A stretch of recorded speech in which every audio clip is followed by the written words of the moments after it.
तो पिछले लेक्चर में हमने हीम सिंथेसिस के बारे में बात करी थी। हम सिंपल सी बात है, किसकी बात करेंगे? हीम के कैटाबॉलिज्म के बारे में। तो ये तो लास्ट लेक्चर है ये हमारा, हीम कैटाबॉलिज्म।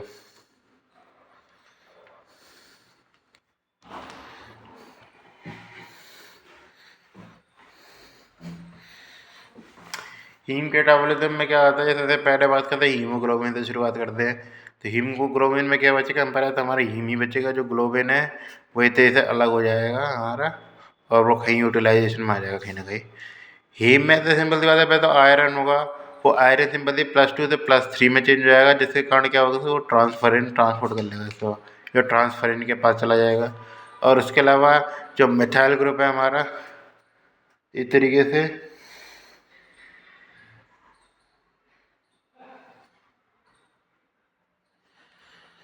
वो बन जाएगा इस तरीके से, किसमें? कार्बन मोनोऑक्साइड के रूप में लिबरेट हो जाएगा। फिर कोई सिंपल सी बात है, उसमें मैंने ध्यान बताया था, तो मैंने ये बताया था मिथाइल ग्रुप जुड़ा हुआ होता है, और एक तरीके से सिंपल सी बात है, एक तरीके प्रोपेनॉल जो होता है, जो कि आगे चल के विनाइल में चेंज हो जाता है, ये चीज़ रहती है इसमें। तो मिथाइल ग्रुप तो इसमें अलग हो गया। बाकी जो रिंग है उसको तोड़ने का जो काम करता है वो ऑक्सीजन करता है, हमारा रिंग ब्रोकन करने का काम, रिंग ब्रोकन करने का काम करता है, ऑक्सीजन करता है, जो कि फिर क्या करता है इस तरीके से, वो बनाता है हमारा अल्फा। वो जो हर रिंग ब्रोक करने का काम कैसे करता है, किसको तोड़ता है वो इस तरीके से? अल्फा मिथाइल मिथाइलिन बॉन्डेज को।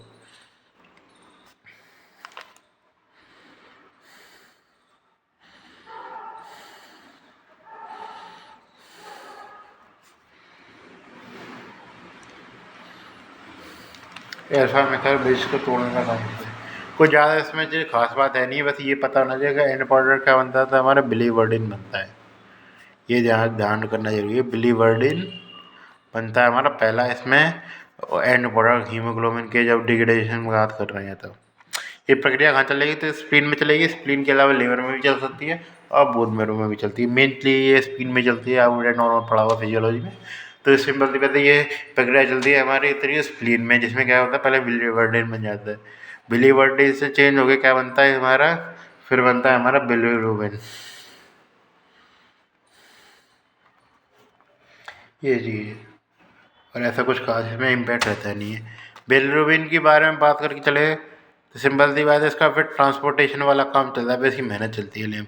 फिर सबसे पहले ये किसके संग बॉन्ड बनाता है? हमारा एल्बुमिन के संग बनाता है। और ये किसको किया जाता है? ट्रांसपोर्टेड टू लिवर को ट्रांसपोर्ट कर दिए जाते हैं। ये चीज़ ध्यान रखना है कि ये ट्रांसपोर्ट कर दिए जाते हैं, जो कि ये इसका बॉन्डेज बनाने का इनिबिशन कौन करता है हमारा? वो करता है हमारा एस्पिरिन कर जाता है। एस्पिरिन और क्या कहते हैं, हमारा पेनिसिलिन करता है।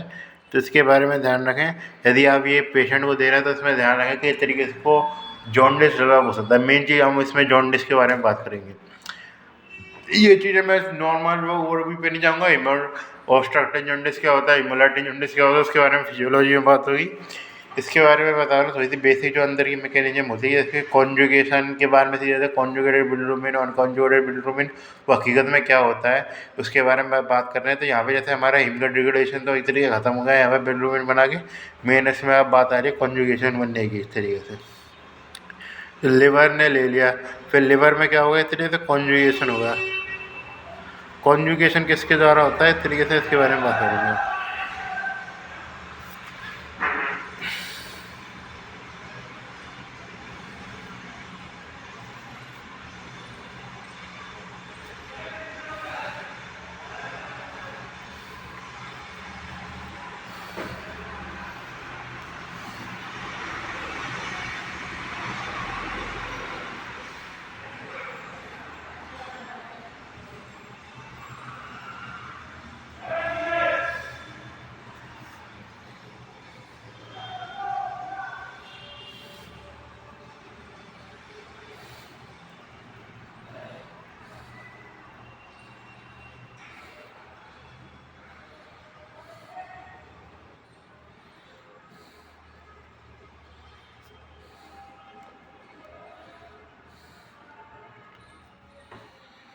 बिलिरुबिन मोनोग्लूकोराइड बनता है, इसमें अपना एंजाइम मेन आपको ध्यान रखना चाहिए, वो आता है हमारा यूडीपी ग्लूकोरोनोइड ट्रांसफरेज।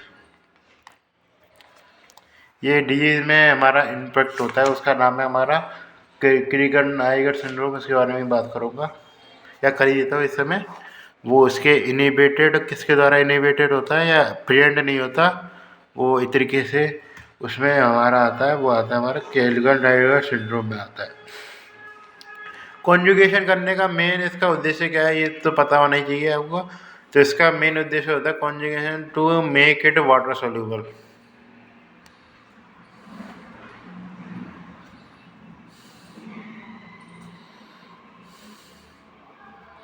मेन आपने वेंडर विगर टेस्ट पढ़ा होगा, तो वही तरीके से हमारी इसकी वाटर सॉल्युबिलिटी डिटेक्ट करता है, क्योंकि जो कॉन्जुगेटेड बिल्डोमेन होता है वही तरीके से वाटर सॉल्युबल होता है। तो यह कह सकते हैं इसमें ये ध्यान रखना, ये ग्लूकोनाइड ट्रांसफर एब्सेंट किस में होता है हमारा, एब्सेंट होता है हमारा क्रीगर नेगर सिंड्रोम होता है कुछ उसके, मतलब फर्स्ट वेरिएंट है उसमें ध्यान रखें, सिंड्रोम में ध्यान रखना इस तरीके से, ये चीज़ ध्यान रखें। इसका ट्रांसफरेज इस तरीके से एब्सेंट रहता है इसमें। इसमें दूसरी रिएक्शन में भी यही एंजाइम भाग लेता है हमारा, वो रहता है हमारा बिलिरुबिन मोनो ग्लूकोरोनाइड तो क्या बन जाता है हमारा बिलिरुबिन, और क्या बन जाता है बिलिरुबिन डाई ग्लूकोरोनाइड, मोनो से डाई बनी, जैसे पहले एक जुड़ा एक, फिर मोनो बन जाए मोनो ग्लूकोरोनाइड, और फिर क्या बन जाएगा डाई ग्लूकोरोनाइड। सेम एंजाइम भाग लेता है इसमें कोई बात नहीं है। इसको हम क्या कहते हैं कॉन्जुगेटेड बिलिरुबिन। ये मेरा उद्देश्य तय हो जाता ना, जैसे फिजियोलॉजी में मैं सीधे बताऊंगा कि बिलिरुबिन फिर से कॉन्जुगेटेड बिलिरुबिन बन गया, तो ये पता होना चाहिए कॉन्जुगेटेड बिलिरुबिन हकीकत में होता क्या है। और जिसमें जैसे क्रीगर नाइगर सिंड्रोम जैसे मैं तो ही चर्चा कर दिए थे कल, जब पैथोलॉजी में चर्चा की जाती थी या क्वेश्चन जैसे पूछ लिया जाता वाइवा में, तो उसमें क्या डिफिशेंट होता है, तो इसलिए आप याद तो कर लेते सीधे यूटीपी ग्लूकोरोनाइड ट्रांसफर, लेकिन आपको पता होना चाहिए इसका यूज कहाँ हो रहा था, या कॉन्जुगेटेड बिलिरुबिन हकीकत में क्या होता है। अब मैं सीधे बोल रहा था डाई ग्लूकोरोनाइड, तो आप समझ में ही नहीं आता क्या बोल रहा है ये क्या नहीं बोल रहा है, इसलिए पता होना चाहिए कॉन्जुगेटेड बिलिरुबिन क्या होता है हमारा। इसमें दो मॉलिक्यूल जुड़ने हैं ग्लूकोरोनाइड के, इथे इथे, तो क्या बन जाएगा डाई ग्लूकोरोनाइड बन जाता है, बिलिरुबिन डाई ग्लूकोरोनाइड। तो इस तरीके से ये चीज़ हमारी हो गई, इस तरीके से कॉन्जुगेटेड बिलिरुबिन को बनने वाली प्रक्रिया। फिर ये क्या जानता है इस तरीके से हमारा मिल जाता है किसके संग, हमारे बाइल्स के संग मिल जाता है। ये बाइल में इसको कोई सिंपल दिया, इसको बाइल में मिलाने का उद्देश्य था, तभी तो इसको वाटर सॉल्युबल चेंज किया। तो बाइल से कहाँ पहुँच जाता है हमारा इंटेस्टाइन में पहुँच जाता है। तो इंटेस्टाइन में क्या होता है, इंटेस्टाइनल बैक्टीरिया होते हैं हमारे, तो इंटेस्टाइनल बैक्टीरिया इसको क्या उसमें तोड़ देते हैं हमारे बिलिरुबिन में तोड़ देते हैं, अनकॉन्जुगेटेड बिलिरुबिन में फिर दोबारा बन जाता है अनकॉन्जुगेटेड बिलिरुबिन बन जाता है। ये चीज़ ध्यान रखें, अनकॉन्जुगेटेड बिलिरुबिन बन जाता है, तो उसमें अनकॉन्जुगेटेड बिलिरुबिन में दो चीज़ें बनती है हमारी। एक तो बनता है हमारा यूरोबिलिनोजन, क्योंकि यूरोबिलिनोजन की बात करी जाए तो वो एंटेरोहेपेटिक सर्कुलेशन से क्या पहुंच जाता है हमारा दोबारा कहाँ पे पहुंच जाता है, तरीके से लिवर में पहुंच जाता है, फिर लिवर से कुछ आता है ब्लड में आता है, ब्लड से कुछ आता है यूरिन में आता है। तो यूरिन में बनता है हमारा यूरोबिलिनोजन, वो यूरिन में एक्सक्रीट होता है। ये चीज़ ध्यान रखना, जो यूरोबिलिनोजन है वो यूरिन में एक्सक्रीट हो रहा है, वो इस तरीके से बन नहीं रहा है। जैसे काफ़ी बार ये सीधा बोलिए, जैसे दूसरा सा वेरिएंट बताऊंगा मैं, वो आता है स्टेट्रोकार्बोबिलिनोजन होता है, स्टेक्रोबिलिनोजन। तो स्टेक्रोबिलिनोजन से पता लग जाता है स्टूल से, जैसे कभी बात करते हैं स्टूल से स्टेक्रोबिलिनोजन कि इस तरीके से फीस में एक्सक्रीट हो रहा है, और यूरिनोबिलिजन यूरिन में एक्सक्रीट हो रहा है। तो इसका मतलब कभी भी ये नहीं है कि जो यूरोबिलिनोजन है वो यूरिन में बन रहा है, वो यूरिन में एक्सक्रीट हो रहा है, वो एंटेरोहेपेटिक सर्कुलेशन से उसका रीअब्जॉर्प्शन किया गया, फिर ब्लड में आया हुआ कुछ ना कुछ, तो फिर इससे यूरिन में एक तरीके से, क्योंकि ब्लड का फिल्ट्रेशन करेगा ये हमारी किडनी, तो इसी कारण यूरिन में भी आ जाता है। ये चीज़ है, इसके बारे में हमको पता होना चाहिए। तो इसमें मेन जो चीज़ आती है हमारी आती है जॉन्डिस के बारे में। जॉन्डिस के बारे में बिल्कुल ही बेसिक इन्फॉर्मेशन दूंगा मैं। तो नॉर्मल लेवल पे बिलिरुबिन लेवल होता है, नॉर्मल बिलिरुबिन लेवल वो हमारा होता है 0.2 से लेकर 1 तक। ये चीज़ अनकॉन्जुगेटेड भी लेवल इतना ही रहता है, और मेन होता है हमारा कॉन्जुगेटेड, हमारा ब्लड में उतना नहीं मिलेगा, ये चीज़ ध्यान रखना। कॉन्जुगेटेड ब्लड में नहीं मिलेगा, वो ब्लड में वो इस तरीके से ऑब्जर्वेशन करने का काम कर देता है, काफ़ी ज़्यादा चीज़ें ऑब्जर्व हो जाती है। ये चीज़ है। हाइपर बिलिरूबिnemia किसको कहेंगे, इस तरीके से एक से ज़्यादा हो तब, और इस तरीके से जॉन्डिस किसे कहेंगे, जब वो दो से ज़्यादा हो। ये चीज़ है, और बताने की जरूरत नहीं है। इसके बारे में हो गया।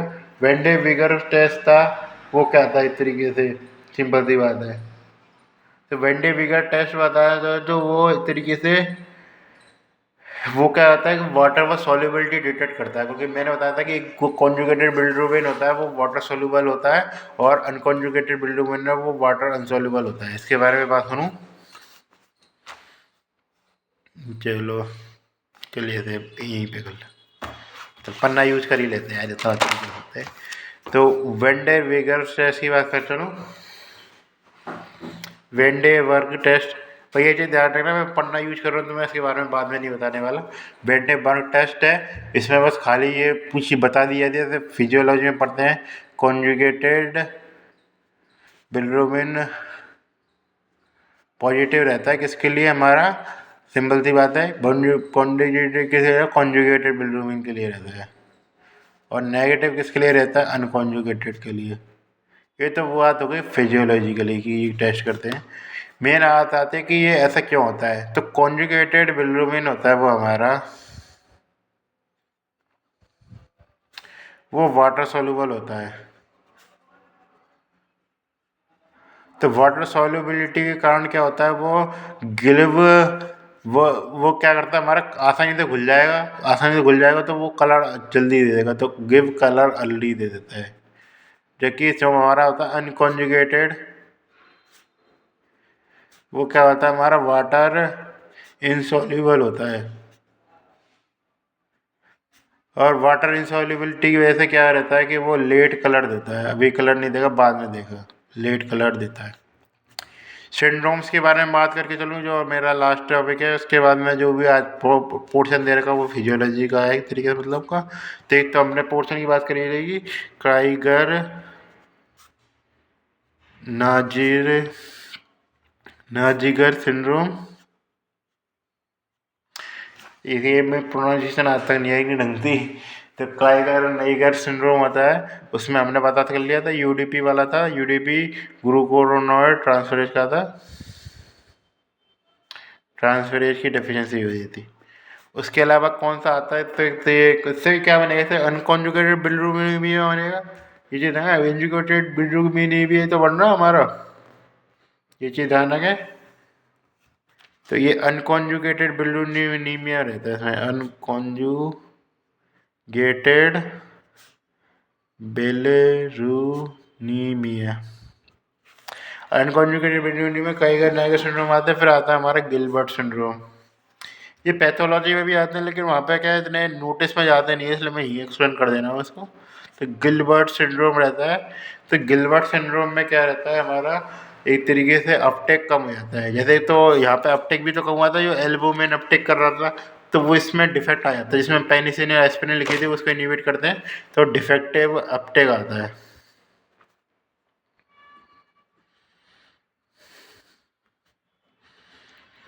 ये एक तरीके से हो गए, एक तरीके से हमारे दो सिंड्रोम फिर हमारे आए कॉन्जुगेटेड बिलिरुबिन से जुड़े हुए।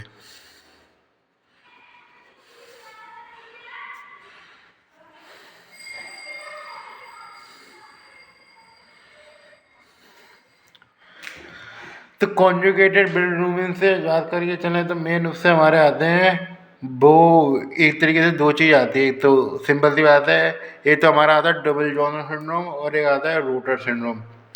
डबल जॉनर सिंड्रोम में क्या होता है, एक तरीके से जो एक तरीके एक्सक्रीशन है, वो क्या होता है, दोनों में क्या होता है, उसका डिफेक्टिव एक्सक्रीशन होता है। उसमें क्या होता है पहले में, कि सिंपल सी बात है, जो उसका जो ट्रांसपोर्टेशन होता है, बैल के अंदर ट्रांसपोर्टेशन कर रहे हैं हम एक तरीके से, वो डेफिशिएट आ जाता है जैसे डुबल जॉनसन सिंड्रोम में। तो इसलिए क्या होता है कि वो लीवर में डिपॉजिट हो जाता है, उसमें ब्लैक लीवर बन जाता है। ये चीज़ है। उसमें क्या बनता है, एक तरीके से ब्लैक लीवर नहीं बनता है। तो उसमें बस एक तरीके से कॉन्जुगेटेड बिलिरुबिन है, उसमें दोनों में क्या, अब आ रहा डुबल जॉनसन सिंड्रोम